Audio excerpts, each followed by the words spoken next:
Welcome back to Lafayette Returns, a historic Rockford podcast released monthly leading up to Lafayette Day at Rockford, Monday, July 28th, 2025. Each episode explores a new topic related to the Marquis de Lafayette's farewell tour of America in 1824 and 25. I'm your host, Lisa Landis-Blowers. Lafayette's farewell tour of America was one of the great public events of the 19th century. He was a rock star wherever he went, and food was a big part of the festivities. As we prepare to celebrate his return, let's learn more about his food culture. I can't think of a better person to learn from than Chef Barberet of Barberet Bistro and Bakery.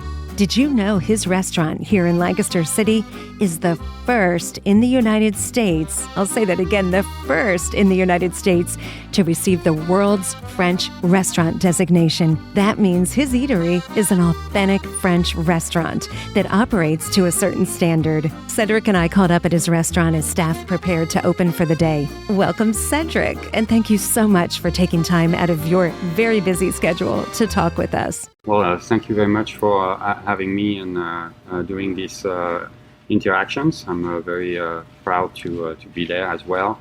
Yeah, I mean, French standard and French culinary standards are something that's been in the roots for ages, since we'll talk about Middle Age, where people like to gather around the table to have a nice meal. Usually back in the days it was game and wine. It's showing how at the tables where people can have great conversations. So it's always becoming like a subject of great friendships and relationship between people around a good meal. With France kind of having roots all over the world, with back in the days with the colonies and all that stuff, things get more spread out and broad with different techniques and stuff like this. All the base of cooking is based with like stews, searing, grilling. So there's a lot of different way of techniques of cooking that's been accrued across of ages. And that was those standards become more and more complex as we go. I would guess that's how French culinary become such an elevated thing across the globe. Yeah. I feel like so many people, when they say French food, they'll say the sauces.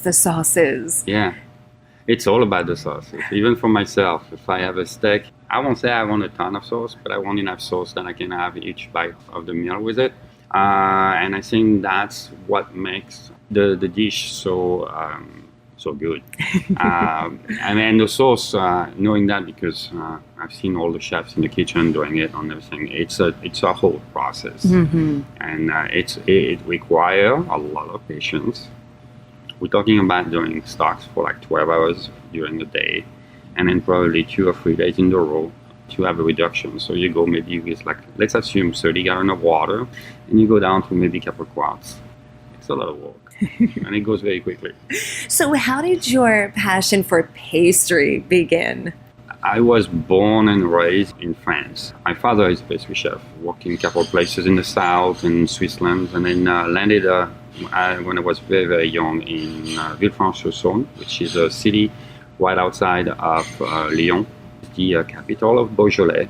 Worked there for years in a small pastry shop, and at a young age, when I was about 11, I started to work with my dad during the weekends, doing some small tasks, and start to like it and enjoy it. Did also small competitions, because in France it's very big and very intricate about doing like culinary competitions. I start to enjoy it more and more, and as I grow, I get into it. School wasn't also, I'll say, my forte.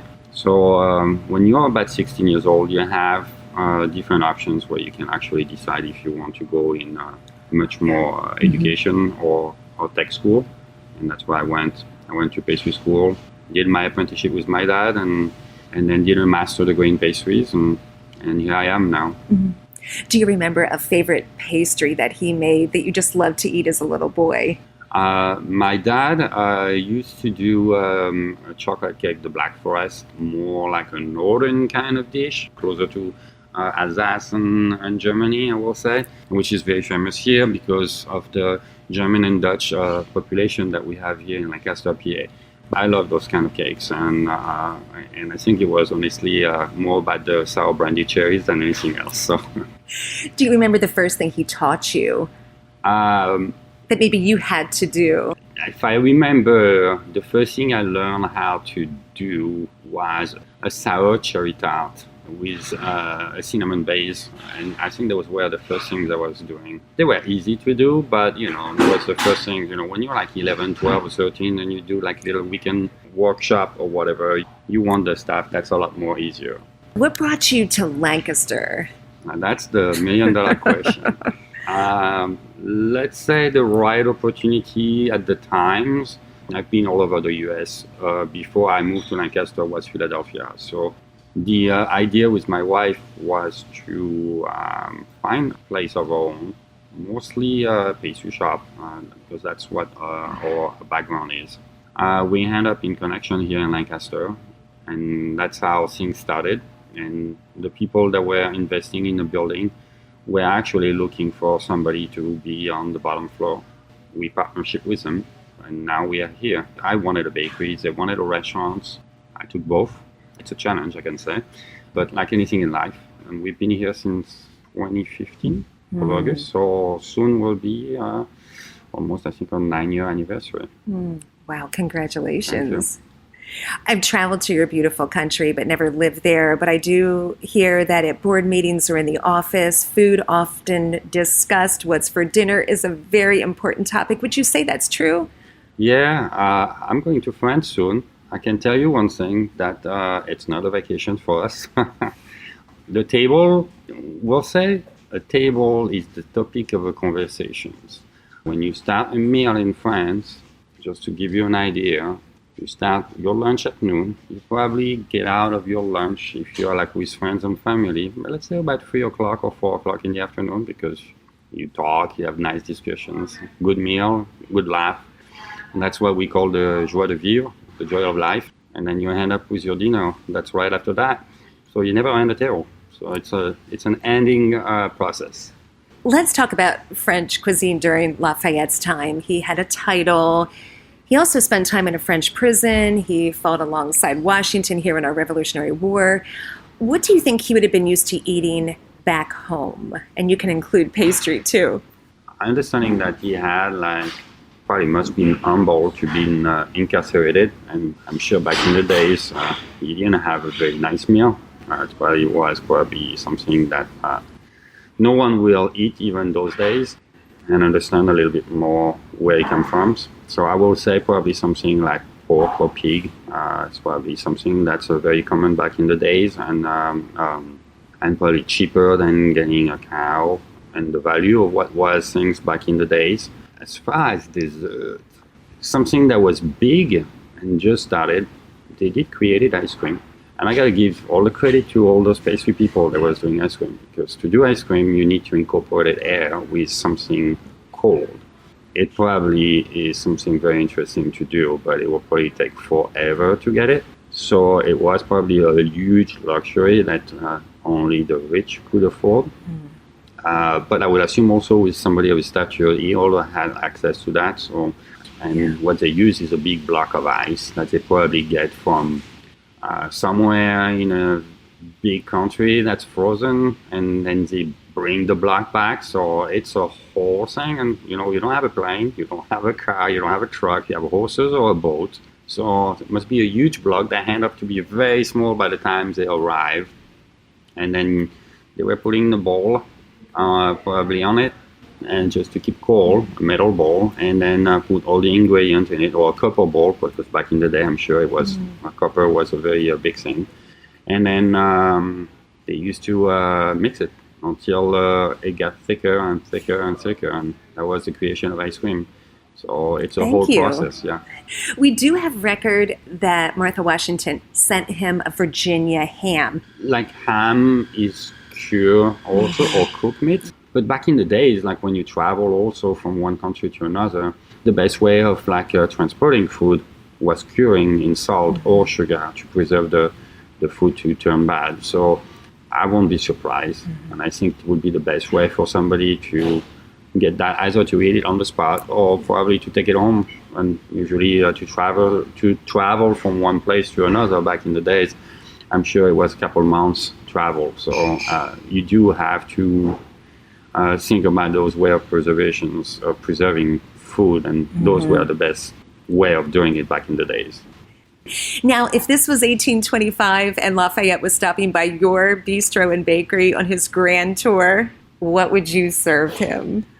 Well, it's a good question. Probably some of the things that we were talking about. If he was here in the U.S. and I was back in the days, try to recreate something maybe that a staple of French culture, just remaining home because he's been abroad such a long time. And it would probably be something like a nice bœuf bourguignon, like a stew. Back in the days, we were doing a lot of stew in France. And bœuf bourguignon is a very staple of French culinary food, and it's a very staple dish that we do here during the winter. I know he was here in the summer, so but still, I think it doesn't matter. It's a very enjoyable thing. So a very nice bottle of red wine. I'm sure we will enjoy that. Cheese, of course. And then something that's very Lyonnais style, like a quenelle. A quenelle is a very staple dish served in a French bistro in Lyon called Bouchon. And that's a similarity of French fish soufflé, kind of. And it's served usually with a sauce American, which is a lobster base with cognac, of course, with all the good stuff in it. Well, before we go, Cedric, I'd love to just talk briefly about your bistro and your bakery. Some might think a French meal is just many, many courses. I think Babette's feast, but there's also a casual form of French dining, and that's what you do here. Of course, your bakery is very upscale. Talk about that. And maybe some of the events, too, that you have in the special dinners. Yeah. I received an email. Thursday nights, you have some special dinners. Yeah.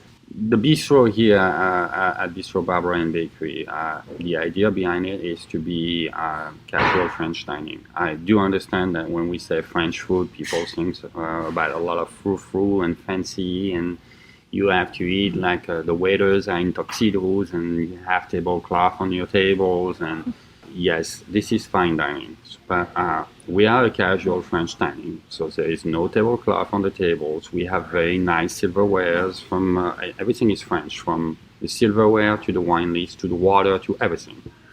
Our servers are very casually dressed with a nice shirt and a jeans. I just want to implement that because people have sometimes the wrong vision of what can be a French restaurant.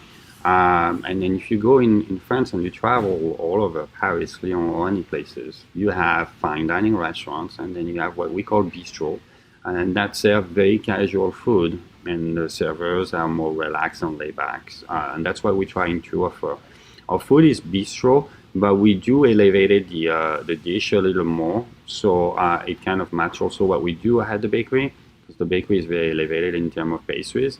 So I call it kind of a bistronomic kind of service. So it's very, very good food, and it's staple of French culinaries, or some of them are, and some are like more creativity from all my chefs and back in the kitchens with some French base, since French culinary is very broad on what you can do. And in the bakery in the front, it's a very classic French pastries with a modern twist. We offer 26 different kind of pastries in the case, which is a lot compared to other places. And then we also have like handmade macarons, chocolate bonbon, truffle. We have some vegan pâte de fruits, which is kind of like little jelly paste also. We have bread, croissant, breakfast pastries. So we offer a lot of stuff that you can also take at the bakery. Even some ready-to-go meal that's made from the restaurant, and then you can take home, and they have a shelf life. You can just cook it whenever you want. We try to be as professional as we can be, but still a little bit more laid back in terms of the service, more approachable for the people, and that's what we want to be. My idea and what I say to my staff and to everyone else is good food, but the most important is to bring the consistency of the products on every single day. And, if we bring consistency, then the people will come back and enjoy what we do. And where is the best place to go for information on what you're doing here? Any special events? Special events and whatever infos we have, you can check our website, which is Barberet, LancasterPA.com. and or sometime on social media will be very informative on Instagram or Facebook, Bistro Barberet and Bakery. We try to go all abroad in France and trying to bring different ideas from different regions. But thank you so much, Cedric. Thank you for the beauty and the passion and the perfection that you bring to Lancaster with all of your beautiful creations and fabulous food. Thank you so much again for talking with us today. Thank you very much for having me. So it was a pleasure and it was a lot of fun. So thank you. And now, some historical facts concerning food and Lafayette's visit. He was indeed gifted a ham by the Washingtons, which he greatly appreciated. This ham was likely one of his favorite foods during his time in America. There are records indicating he enjoyed the gingerbread baked by George Washington's mother. The gingerbread was apparently a treat he looked forward to when visiting the Washingtons. A modern adaptation of the 18th century original recipe is available at mountvernon.org. Now, we do have details of a fancy feast in honor of Lafayette in Lancaster during his 1825 visit. The March 9th, 1895 edition of the Lancaster Intelligencer records details about this celebratory meal July 27, 1825, in the upper room of the Lancaster Courthouse, where about 100 men sat down to a sumptuous dinner furnished by Mr. John Stamen. The price per plate was $5. According to the account rendered by Stamen, the following was purchased for dinner: 7 geese, 6 pairs of ducks, 8 chickens, beets, spices, potatoes, 8 tongues, 3 hams, 30 pounds of fish, a bushel of apples, sugar, bread, carrots, beans, cabbage, 30 pounds of butter, squashes, lemons, beef, and tons of liquor, including 8 pints of brandy, 7 half pints of gin, 7 half pints of old whiskey, a half box of cigars, port, wine, 4 dozen bottles of champagne, cheese, and more, for a total price of $305.59. Stamen was given $100 for his services as caterer. The article even includes the costs for the food, liquor, staff, and other items for the celebration, even the price for broken dishes. According to the article, after the cloth was removed, many toasts were given. They even include some of those toasts. The mayor presided over the meal, and according to the Lancaster Intelligencer, the whole company was agreeable. For more information on Rockford's Lafayette Day, July 28th, 2025, visit historicrockford.org/special-events. For more information on what's happening across Lancaster and Western Chester counties, go to Lafayette200pa.org. I'm Lisa Landis-Blowers. Thanks so much for listening. We'll be back with another episode next month.